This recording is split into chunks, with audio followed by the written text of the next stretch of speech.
नमस्कार दोस्तों, मेरा नाम सुधीर है। मैं दिल्ली से आया हूँ और इस वक्त मैं कोयंबटूर से सवा घंटा दूर ईशा फाउंडेशन में सदगुरु के बनाए हुए आदि योगी के बस्ट के सामने बैठा हूँ। मुझे यहाँ 3 दिन हो गए हैं इनके पास आए हुए। काफ़ी मेरे मन में विचार थे, काफ़ी भ्रांतियाँ थी जिनको क्लियर करने के लिए मैं यहाँ आया हूँ।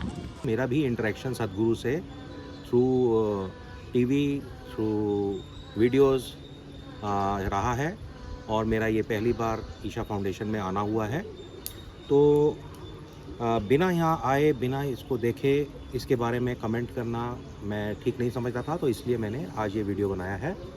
काफ़ी भ्रांतियाँ हैं सदगुरु को लेकर और ईशा फाउंडेशन को लेकर। लोग कहते हैं कि महाशिवरात्रि का पर्व इतना पावन पर्व था, उसको इन्होंने दूषित कर दिया है, करप्ट कर दिया है, मॉडर्नाइज कर दिया है।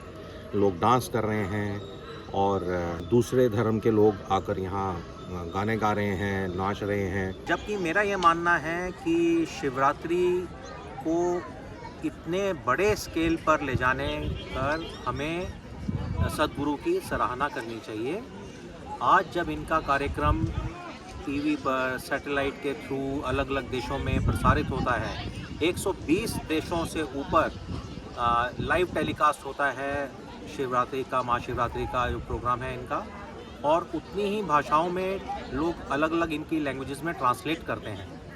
तो आप सोचिए कि 120 देशों में लाखों लोग आपके साथ रात भर जाग कर ओम नमः शिवाय का जाप कर रहे हैं, भगवान शंकर की साधना कर रहे हैं, महाशिवरात्रि को मना रहे हैं। कन्वेंशनल तरीका लोग कहते हैं शिवरात्रि मनाने का ये है कि उस दिन आप व्रत रखिए, चुपचाप मौन धारण कर कर मंदिर में शिवलिंग के सामने हाथ जोड़कर बैठें और शिव की आराधना करें। लेकिन मेरा ये मानना है कि ये डाइल्यूट होती जा रही है। हमारे जैसे जैसे समय बीतता जा रहा है, लोग इतने व्यस्त हो गए हैं कि शहरों में तो लोगों को ये पता ही नहीं लगता कि आज महाशिवरात्रि है। तो कितने % लोग ऐसे होंगे जो कन्वेंशनल तरीके से महाशिवरात्रि को मनाते हैं। तो हमें इनमें कमी ढूंढने की जगह इसको एप्रिशिएट करना चाहिए। लोग दूसरी तरफ से कहते हैं कि महाशिवरात्रि के अवसर पर जो सिंगर्स आते हैं, जो म्यूजिशियंस आते हैं, जो परफॉर्मर्स हैं, वो दूसरी कम्युनिटी के लोग हैं, उनको क्यों बुलाया, वो क्यों महाशिवरात्रि में करें।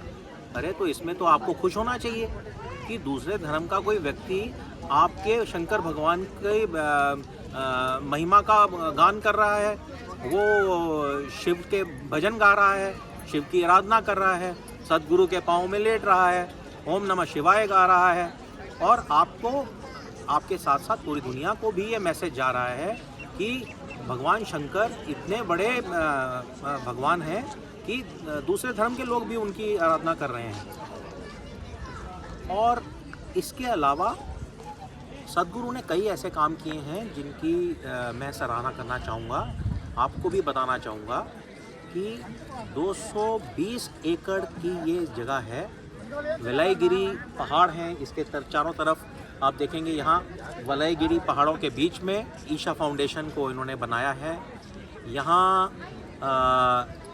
जो मेरे पीछे शंकर भगवान जी का, आदि योगी का जो बस्ट है, वो वर्ल्ड का बिगेस्ट बस्ट है। ये Guinness book of world record में दर्ज है। और इसके अलावा सदगुरु ने अपना पूरा जीवन एक शिवलिंग को बनाने में खर्च किया है, जिसमें 7 के 7 चक्रास की प्राण प्रतिष्ठा हुई है। और 3 साल और अत्यधिक उनकी एनर्जी उसमें लगी, उसकी प्राण प्रतिष्ठा करने में। बाकी जितने भी शिवलिंग हैं, जितने हमारे ज्योतिर्लिंग हैं, उनमें कहते हैं कि किसी में कोई चक्र है, किसी में कोई चक्र है, लेकिन ये विश्व का इकलौता शिवलिंग है, ध्यान लिंगम, जिसके अंदर 7 के 7 चक्र जागृत हैं। और इसकी प्राण प्रतिष्ठा करने में 3 साल का समय लगा। इसके कोर के अंदर मरकरी पूरा डाला गया, इसके बेस में मरकरी डाला गया। जो मरकरी का पूरा पोल है वो उसके सेंटर में डाला गया। और इसको करने में इतनी भयंकर ऊर्जा उनकी लगी कि 3 वर्ष का समय उनका लग गया। और एक समय उस ऊर्जा के लिए उन्हें सांप का विष भी पीना पड़ा विदाउट एनी एंटीडोट। और जो इसका स्ट्रक्चर है वो इतना खूबसूरत डोम बना हुआ है, it is a architectural Marvel. Puzzle की तरह उसके सारे पीसेस को जोड़कर वो बनाया गया, उसमें कहीं प्लास्टर नहीं है। मैं तो कोई बहुत धार्मिक किस्म का आदमी नहीं हूँ, मैं एज एन आउटसाइडर आप लोगों से बात कर रहा हूँ। मैं आउट ऑफ क्यूरियोसिटी यहाँ आया, एज ए टूरिस्ट मैं यहाँ पर आया। मैं भक्त भी बहुत बड़ा नहीं हूँ और ये मेरा सब्जेक्ट भी नहीं है, लेकिन चूँकि मैंने इतनी अलग अलग बातें सद्गुरु के बारे में और ईशा फाउंडेशन के बारे में सुनी हुई थी, तो मैं आया। तो मेरे जैसा व्यक्ति भी जब उस ध्यान लिंग के सामने बैठा तो मुझे एक अलग ही अनुभूति महसूस हुई जो बताई नहीं जा सकती है। That room was full of exceptional energy. और आप लोग तो जो भक्त हैं, जो शिव जी की आराधना करने वाले शिव भक्त हैं, आप लोग जब यहाँ पर आएंगे तो आपका एक्सपीरियंस तो एक अलग ही लेवल का होगा।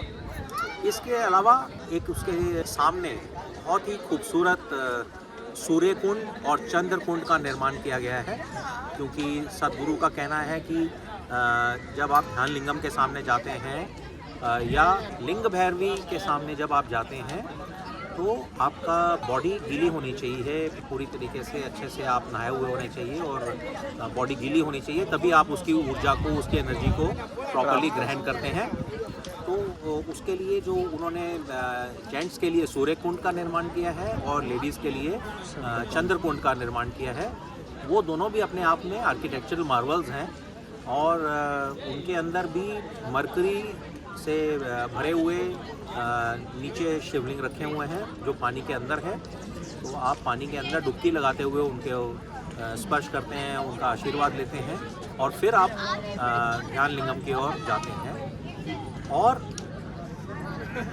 एक बहुत बड़ा कार्य जो यहाँ पर हो रहा है वो ये है कि देश की जो नेटिव ब्रीड्स हैं गायों की, जो विलुप्त हो चुकी हैं, 300 से अधिक नेटिव ब्रीड्स थी देसी गाय की अंग्रेज़ों के ज़माने में, लेकिन आज सिर्फ उसमें से 33-34 ब्रीड्स रहती हैं। उन 33-34 ब्रीड्स में से 23 ब्रीड्स यहाँ पर सद्गुरु अपने गौशाला में ब्रीड कर रहे हैं। उनको खिलाने के लिए स्पेशल किस्म का भोजन यहीं उगाया जा रहा है और यहाँ टोटल ऑर्गेनिक लाइफस्टाइल लीड करते हैं। यहाँ आश्रम में चाय कॉफ़ी का भी प्रबंध नहीं है, आप लोगों को नेचुरल तरीके से ही रहना है और ऑर्गेनिक लाइफ लीड करनी है। और जो यहाँ का भोजन है वो गॉर्डन रॉमसे तक ने आकर बोल दिया कि इंडिया का बेस्ट वेजिटेरियन जो फूड मिलता है वो ईशा फाउंडेशन की भोजन भंडार में मिलता है। और बिना ढिंढोरा पीटे ईशा फाउंडेशन के अंदर जो लोग आते हैं 10 से 12 हज़ार लोग यहाँ रोज़ फ्री में भोजन करते हैं। जो यहाँ ये स्कूल चला रहे हैं, ये अपनी शिक्षा को, अपनी कल्चर को प्रिजर्व करने के लिए गुरुकुल चला रहे हैं। संस्कृति के नाम से इनका गुरुकुल है जहाँ सिर्फ 5 सब्जेक्ट्स की पढ़ाई कराई जाती है बच्चों को। उसमें एक मार्शल आर्ट है, संस्कृत है, डांस है। तो इस तरीके से धर्म को प्रमोट करने के लिए, हमारे धर्म को, सनातन को 120 देशों में पहुंचाने के लिए हमें इनको अप्रिशिएट करना चाहिए, इनका शुक्रगुजार होना चाहिए। और जो आपके मन में अलग अलग विचार हैं, जो भ्रांतियाँ हैं, जो डाउट्स हैं, जो आपको लगता है कि ऐसा गलत हो रहा है, वो आपके सब डाउट्स यहाँ आकर क्लियर हो जाएंगे। और मैं चाहता हूँ कि जैसे हम लोग 12 ज्योतिर्लिंग के दर्शन करने जाते हैं, तो ये भी एक शिव का मंदिर है, भगवान शंकर का मंदिर है। भगवान शंकर के मंदिर का दर्शन करने के लिए ही आप लोग यहाँ पर आइए। कल मुझसे किसी एक सज्जन ने बोला कि ये क्या मूर्ति बना दी है शंकर भगवान की, इसमें तो त्रिशूल भी नहीं है। तो भले मानस, त्रिशूल नहीं है, वो जब ध्यान मुद्रा में बैठे हुए हैं तो उनके पास त्रिशूल कैसे होगा? तो त्रिशूल यहाँ नीचे सब लगे हुए हैं, इसकी बाउंड्री के ऊपर कम से कम 100 त्रिशूल लगे हुए हैं। तो ऐसे ऐसे लोगों के डाउट्स हैं, लोगों के इल थॉट्स हैं। आप अपनी धारणाएं, अपने विचार, अपने पक्ष सब कुछ इसको देखने के बाद, एक बार महसूस करने के बाद कीजिए, और आपके जो कमेंट्स हैं नीचे दीजिए। You are welcome. और अच्छा लगे तो एज ऑल यूट्यूबर्स से कि सब्सक्राइब कीजिए। थैंक यू, धन्यवाद।